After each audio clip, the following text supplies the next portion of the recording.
আসসালামু আলাইকুম। নবম দশম বইয়ের বাংলা প্রথম বইয়ের দেনা পাওনা গল্পের যে সবচেয়ে ইম্পর্টেন্ট জ্ঞানমূলক প্রশ্নগুলো রয়েছে সেগুলো আজ আমরা দেখব। সো এই ভিডিওটি দেখলে দেনা পাওনার গল্পের সবচেয়ে মূল্যবান যে প্রশ্নগুলো রয়েছে সেগুলো সম্পর্কে আপনারা জানতে পারবেন। তো চলুন ভিডিওটি শুরু করা যাক। নিরুপমা তার কয়টি ভাইয়ের পর জন্মেছিল?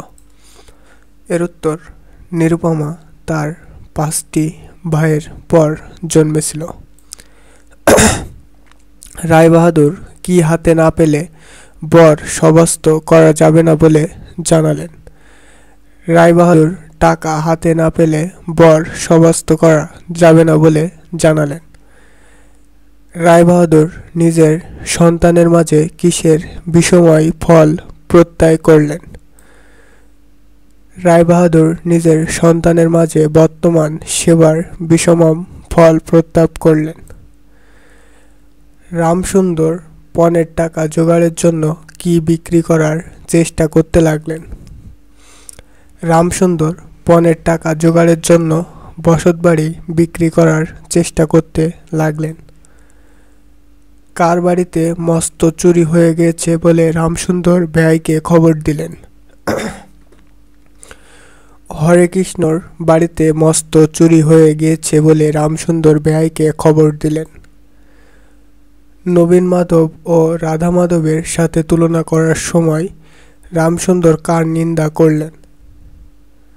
নবীন মাধব ও রাধা মাধবের সাথে তুলনা করার সময় রামসুন্দর নবীন মাধবের নিন্দা করলেন। রামসুন্দরের নাতির বহুদিন হতে কিসে চড়ে যাওয়ার হাওয়া খাওয়ার শখ হয়েছে? রামসুন্দরের নাতির বহুদিন হতে ঠেলা গাড়িতে হাওয়া খাওয়ার শখ হয়েছে। নিরুপমার স্বামী বিয়ের পর কি হয়ে দেশান্তরী হন? নিরুপমার স্বামী বিয়ের পর ডেপুটি ম্যাজিস্ট্রেট হয়ে দেশান্তরী হন।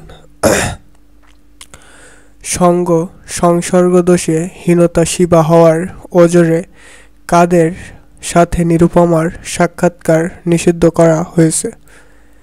সংসর্গদোষে হীনতা-শিবা হওয়ার ওজরে বাপের বাড়ির আত্মীয়র সাথে নিরুপমার সাক্ষাৎকার নিষিদ্ধ করা হয়েছে।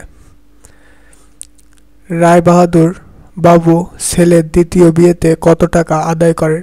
তো এর উত্তর, রায়বাহাদুর বাবু ছেলের বিয়েতে 20,000 টাকা আদায় করেন। রায়বাহাদুর কোন আমলের সরকারি খেতাব? রায়বাহাদুর ব্রিটিশ আমলের সরকারি খেতাব। সরসজ্জা শব্দের অর্থ কী? সরসজ্জা শব্দের অর্থ মৃত্যুশয্যা। দেনা পাওনা গল্পটি রবীন্দ্রনাথ ঠাকুরের কোন গ্রন্থ থেকে সংকলিত হয়েছে? দেনা পাওনা গল্পটি রবীন্দ্রনাথ ঠাকুরের গল্পগুচ্ছ গ্রন্থ থেকে সংকলিত হয়েছে। কার আত্মবিসর্জনের মধ্য দিয়ে দেনা পাওনা গল্পের কাহিনী শেষ হয়? নিরুপমার আত্মবিসর্জনের মধ্য দিয়ে দেনা পাওনা গল্পের কাহিনী শেষ হয়। দেনা পাওনা গল্পে কোন ঘৃণ্য সামাজিক ব্যাধির কথা বলা হয়েছে? দেনা পাওনা গল্পে সামাজিক ব্যাধি যৌতুকের কথা বলা হয়েছে। রবীন্দ্রনাথ ঠাকুর কত খ্রিস্টাব্দে জন্মগ্রহণ করেন? রবীন্দ্রনাথ ঠাকুর 1861 খ্রিস্টাব্দে জন্মগ্রহণ করেন। কত বছর বয়সে রবীন্দ্রনাথ ঠাকুরের বনফুল কাব্য প্রকাশিত হয়? 15 বছর বয়সে রবীন্দ্রনাথ ঠাকুরের বনফুল কাব্য প্রকাশিত হয়। রবীন্দ্রনাথ ঠাকুর কোন কাব্যগ্রন্থের জন্য নোবেল পুরস্কার পান?